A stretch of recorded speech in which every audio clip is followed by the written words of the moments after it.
Hey ladies and gentlemen, welcome back to the channel. As always, it is Nick here, back with your daily crypto news and analysis, and today we're going to be talking about Hedera and Hbar, so sit back, relax, and before we fully jump on into this video, I do just want to ask guys, hit that like button. It does help the channel grow immensely, and of course, I always do greatly appreciate it. Now, with that in mind, a lot of the altcoins right now in this market are down significantly. Everyone is preparing to be so bearish tomorrow with, the Fed possibly when we talk about these rate hikes, I honestly foresee them not being that bad in retrospect, especially when you look back into like the 2017-2018 timeframe when we did see rate hike increases where we were in a bull market, and it really kind of sparked it.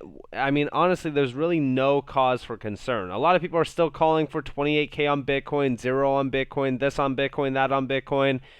Honestly, I foresee us around our bottoming point here. I think that we are going to be seeing an incredible time for crypto as we do march on. For Hbar, we have been seeing a few updates with Hbar as well. Nothing too crazy, but we have been ranging around this solid point. Which, by the way, just so everyone knows, Hbar is no different than any other altcoin right now. A lot of people have been saying that this is like extremely bearish. Hbar has lost all of its support. I want you all to understand that a lot of altcoins right now are actually testing their 2021 lows. Like, for an example, I would foresee that, Hbar could actually come down as low as roughly around like 11.5 cents to test this bottom range here from February of 2021. But a lot of altcoins are at around this range. I mean, the graph is at around the range from like January of 2021. Even ALGO came down to test some 2021 lows. A lot of altcoins in this market are at a significant 2021 timeframe low. This is actually a pretty good area to not only look to buy, but also to understand exactly where you are positioned in this market. Are you a daily trader? Because if you are, then yeah, sure, this dip has hurt drastically over the weekend into today. But are you a long-term hodler? Because in my opinion, a hodler doesn't have to be somebody that holds throughout bear markets and bull markets. No. It means that if you bought at around like the 2021 timeframe of the summertime, maybe you bought, a little earlier in that year, then you are technically a hodler, especially if you have not sold any, especially even if you haven't sold it when it, spiked up a little bit. In my opinion, I am a hodler myself. I do not daily trade. I am at a loss on Hbar right now from a lot of my upper buys. I've actually DCA'd up a little bit on Hbar here and there. I'm down, significantly throughout the entire portfolio. So, on these swings, yeah, sure, it does hurt me as well. I'm no different than any of you guys. I am not, extremely rich or anything like that. So when we look at this current market, yeah, I am awaiting for that alt run as well myself. I'm not biased. I'm not hoping for it and, sitting here saying, hey, we're not in a, we're in a bull market just so that I can make money. No. I foresee us in a bull market because there's no metrics that are telling us that we are in a bear market. Now, with this in mind, we have been seeing a lot of updates around Hbar. I actually haven't done an update on Hbar in a while, but, we did see some interesting news released today. We see a meeting with Emtech this Thursday, actually. So this Thursday, Emtech, in collaboration with, Hedera, will be showcasing their HTS-based CBDC at the Embassy of Haiti, paving the way for digital remittances, local bill pay, and financial inclusion built on Hedera. So this is pretty significant. We've been seeing a lot of moves around CBDCs, specifically in regards to Hbar. We've been waiting for this.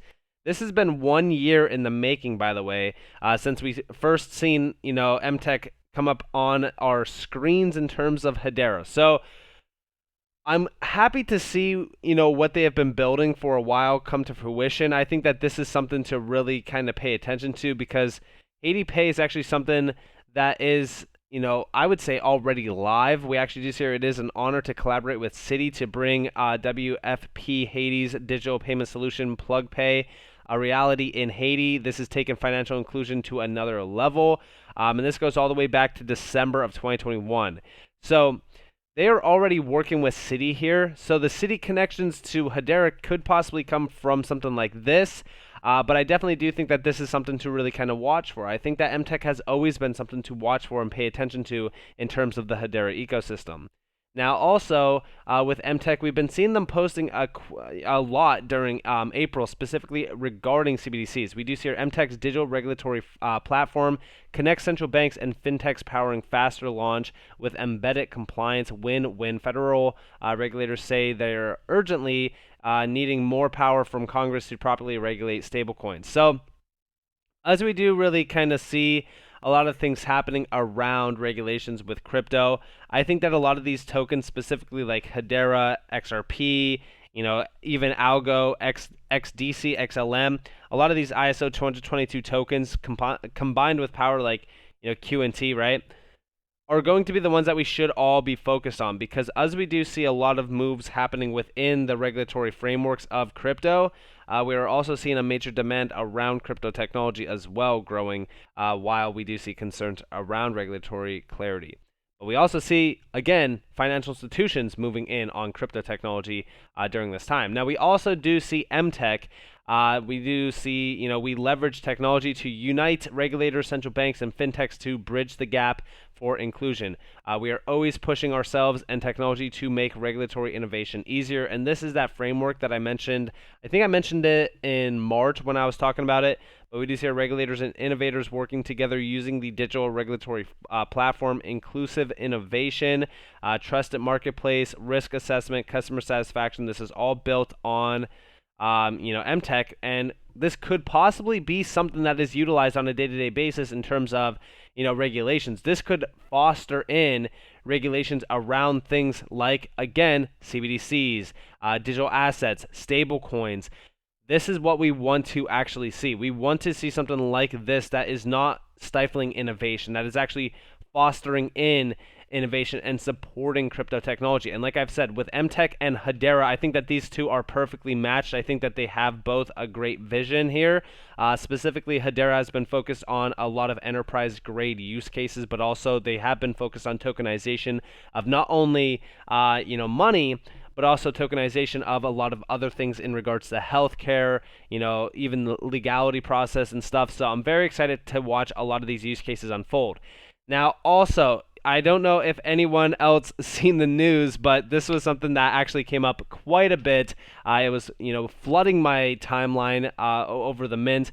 But we do see here, we wanted to say a few words about the mint tonight. This is from Yuga Labs. Now, of course, if you don't know who they are basically the name behind Bored Apes, CryptoPunks, etc. Well, they basically had this new NFT collection. It is Other Deed. It's basically deeds for the metaverse, if you will. Now, this basically sent Ethereum gas fees skyrocketing to like $2,000 to $6,000 to like $10,000 per transaction. And I'm not talking about any type of transaction. We're talking about like $100, $200, $300 transaction. So you would be paying over $2,000 to move $200 worth of fiat currency or even Ethereum. So think about how massive that is. Now, not only did they have a lot of issues here, but we do see here, we're sorry for turning off the lights on Ethereum for a while. It seems abundantly, clear that ApeCoin will need to, migrate to its own chain in order to properly scale. I love the fact that we are seeing issues rise around these networks that have been a problem for a very long time. I don't even understand why a lot of these projects are even building on the Ethereum blockchain itself.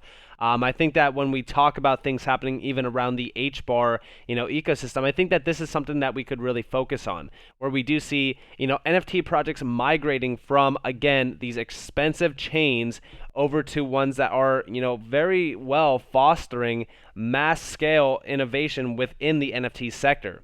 But also, it's projects that are building out an incredible digital marketplace. That's Hbar's focus, right?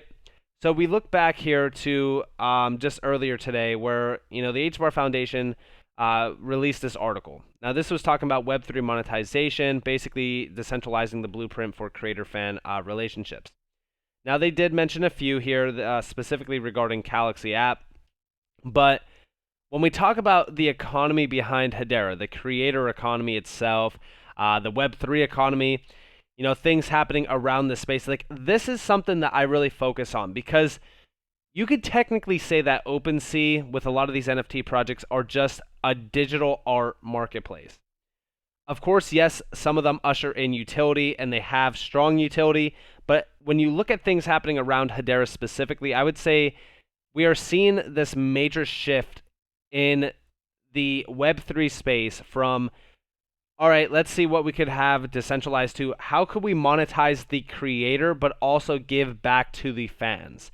And I think that that's a great way to go about things because it not only increases the overall value driven by a lot of things like, for example, even music, which, by the way, this goes back to April 29th, turning up the volume. Blockchain projects aim to disrupt the music industry. Again, when we talk about, a lot of this economy that's being built within the Web3 space that is lacking in the Web2 space, we look at where is the true value, lying, right?